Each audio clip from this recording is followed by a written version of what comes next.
धोबी का गधा। हारून एक छोटा सा लड़का था जो कराची, पाकिस्तान का सबसे बड़ा शहर और बंदरगाह के बैरूनी इलाके के एक गांव में रहता था। हारून अपने गांव के छोटे से प्राइमरी स्कूल में पढ़ने जाया करता था, जो कि इसके घर से कोई 1 मील के फासले पर था। इसकी जमात का कमरा बहुत कुशादा था, जिसमें पट सुनी की बनी हुई बहुत लंबी लंबी चटाइयाँ फर्श पर लंबी और सीधी कतारों में बिछी हुई थी। बच्चे इन चटाइयों पर तहत स्याह और उस्ताद की तरफ मुंह करके बैठते थे।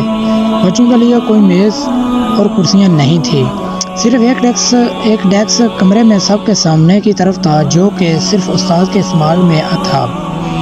वहाँ एक तरफ एक अलमारी भी थी, जिसमें बच्चों की कापियाँ और किताबें मौजूद थी। इन चंद चीज़ों के अलावा इस कमरे में कोई फर्नीचर नहीं था। इन दिनों में गाँव के छोटे स्कूलों में आमतौर पर यही तरीका होता था। हारून एक अच्छा लड़का था जो कि अपने बड़े बड़े बुजुर्गों और वालिदैन और अपने उस्ताद की इज़्ज़त करता था। वो रोज़ाना सुबह सवेरे उठता, ताकि वक्त पर तैयार होकर नाश्ता करके और फिर वो घर से निकलकर खेतों के दरमियान से गुजरता हुआ लंबा सफ़र तय करके स्कूल में वक्त से पहुँच सके। वो बहुत मेहनत करता और हमेशा अपना स्कूल का काम ख़त्म करता। वो हमेशा अपने वालिदैन की इस नसीहत पर अमल करता कि आज का काम कभी कल पर मत छोड़ो। स्कूल में तफरीह के वक्त हारून अपने दोस्तों के साथ खेल के मैदान में कबड्डी खेला करता था। ये खेल पाकिस्तान के देहाती इलाकों के नौजवान के दरमियान बहुत मकबूल है और हारून को भी ये खेल खेलना बहुत पसंद था। हारून के हमसाये में एक धोबी भी रहा करता था, जिसका नाम ताजू था। ताजू के पास एक मरीला सा गधा था, जिस पर सवार होकर वो हर हफ्ते करीब के एक कस्बे में जाता और वहाँ के लोगों से मिले कपड़े की गड्डियाँ जमा करके लाता। फिर वो गधे पर सवार होकर कपड़ों के साथ दरिया पर जाता और वहाँ पर वो कपड़े धोकर लाता। ताजू की एक बहुत बुरी आदत थी कि जब वो गधे पर सवार होता तो वो बेचारे गधे की टांगों पर ज़ोर ज़ोर से छड़ी मारता जाता था। तब वो गधा एक भयानक सी आवाज़ निकालता था, दाएं हो, और साथ ही ताजू अपना भारी गड्डियों का बोझ भी इस पर लादे हुए होता था। फिर शाम को वो गधे पर सवार होकर धुले हुए कपड़ों को गड्डियों का बोझ भी इस पर लादे हुए इसकी टांगें पर छुरी मारता हुआ वापस आता था। जब धोबी पास से गुजरता तो हारून अक्सर गधे की ये भयानक और गमज़दा आवाज़ सुनता और गधे के बारे में परेशानी की वजह से वो बचा रात को सो न सकता। दूसरे दिन सुबह के वक़्त स्कूल जाते हुए हारून धोबी को गधे पर दबले हुए कपड़े के साथ सवार शहर की तरफ जाते हुए देखता, जो हमेशा की तरह गधे को लंबी छड़ी के साथ पीटता जाता था। बेचारा छोटा सा लड़का अक्सर बहुत गौर व फिक्र से देर तक इसके बारे में सोचता रहता कि किस तरह इस गधे को ताजू की मार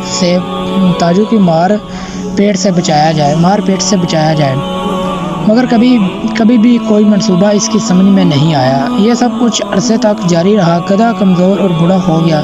ताजू खुद भी अपने गधे की तरह बूढ़ा और कमज़ोर हो गया। इसका नतीजा यह हुआ कि धोबी शहर से इतने ज़्यादा कपड़े की गड्डियाँ जमा करके धोने के लिए नहीं ला सकता था। इस वजह से वो अब ज़्यादा गरीब हो गया था और इसको अपने गधे की देखभाल पहले से ज़्यादा मुश्किल होने लगती थी। अब ताजू ने गधे को ताज़ा सब्ज़ा घास की बजाय कच्चा खाना देना शुरू कर दिया था, लेकिन इसकी गधे को पीटने की आदत नहीं बदली। फिर ऐसा इत्तेफाक हुआ कि हारून ने अपने प्राइमरी स्कूल के फाइनल इम्तिहान को अपनी जमात में सबसे ज़्यादा नंबर हासिल करके पास कर लिया। हेड मास्टर ने इसके सर्टिफिकेट के साथ इसे एक ख़ास इनाम भी दिया। हारून गाँव में बहुत मशहूर हो गया। इसके वालिदैन इंतहाई खुश हुए और अपने बेटे की कामयाबी पर नाज करने लगे। इसकी मेहनत और कामयाबी की खुशी मनाते हुए हारून के वालिदैन ने इससे वादा किया कि वो इसकी मर्ज़ी की जो चीज़ भी वो पसंद करेगा उसे तोहफे में देंगे। इसी रात को जब वो छोटा सा लड़का अपने कमरे में सोने के लिए गया, इसके कमरे की खिड़की खुली थी और इससे बेचारा गधे की कमज़दा आवाज़ थोड़े फासले से सुनाई दे रही थी, दाएं हो। نے اسی وقت فیصلہ کر لیا کہ وہ اپنے والد سے تاجو کا گدھا خریدنے کے لیے کہے گا۔ اسے یقین تھا کہ ابا جان اس سے تعاون کریں گے، مگر اسے ڈر تھا کہ بوڑھا تاجو شاید نہ مانے۔ دوسرے دن جب ہارون نے درخواست کی کہ کیا وہ تاجو کا گدھا خرید سکتا ہے، تو اس کے والد اس کی غیر متوقع درخواست پر بہت حیران ہوئے۔ انہوں نے کہا، بیٹے، تاجو کے گدھے میں ایسی کیا خاص بات ہے؟ تم کوئی دوسرا جانور بھی پال سکتے ہو۔ لیکن ہارون نے کہا، نہیں ابا جان، میں تاجو کا گدھا ہی حاصل کرنا بہتر سمجھتا ہوں۔ تب اس چھوٹے سے لڑکے نے اپنے والد کے سامنے تمام کہانی بیان کی کہ کس طرح تاجو اپنے گدھے کو ایک لمبی چھڑی سے مارتا اور کس طرح وہ اپنے گدھے سے کپڑوں کی بھاری گٹھلیاں اٹھواتا اور اسے کھانے کے لیے تازہ گھاس کی بجائے کچا کھانا اس کے آگے ڈال دیتا۔ ہارون نے اپنے والد کو وضاحت کر کے بتایا کہ کس طرح وہ عرصے سے بیچارہ گدھے کو اس سخت ظلم سے بچانے کی خواہش رکھے ہوئے تھا۔ اس کی داستان سننے کے بعد اس کے والد اپنے بیٹے کے لیے اس بڑے گدھے کو خریدنے پر راضی ہو گئے۔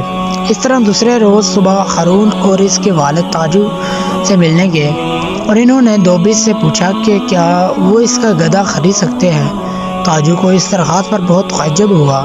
تب وہ سوچنے لگا کہ اس کا گدھا کتنا بوڑھا اور کمزور ہو چکا ہے اور اسے کھلانا پلانا اور اس کی دیکھ بھال کرنا اب کافی مشکل ہو گیا ہے۔ پھر تاجو اچھی قیمت حاصل کرنے کے لیے کچھ دیر بحث کرنے کے بعد اپنے بوڑھے گدھے کو باپ بیٹے کے ہاتھ بیچنے پر راضی ہو گیا۔ ہارون اور ابا جان گدھے کو اپنے ساتھ ہی گھر لے آئے اور اسے اپنے گھر کے پیچھے بڑے صحن میں آزاد چھوڑ دیا۔ انہوں نے بوڑھے گدھے کو کھانے کے لیے تازہ گھاس بھی دی اور انہوں نے وعدہ کیا کہ آئندہ اسے کبھی بھی کپڑوں کی بھاری گٹھلیاں نہیں اٹھانی پڑیں گی اور نہ ہی کسی لمبی چھڑی سے مار کھانی پڑے گی۔ ہارون نے ہمیشہ گدھے کی دیکھ بھال کی پوری کوشش کی اور باوجود اس کے کہ وہ گدھا بہت ہی بوڑھا تھا، مگر وہ جلد ہی طاقتور اور صحت مند ہو گیا۔ وہ چھوٹا سا لڑکا بہت خوش تھا کیونکہ وہ یہ دیکھ سکتا تھا کہ گدھا اپنے نئے گھر میں کتنا خوش تھا۔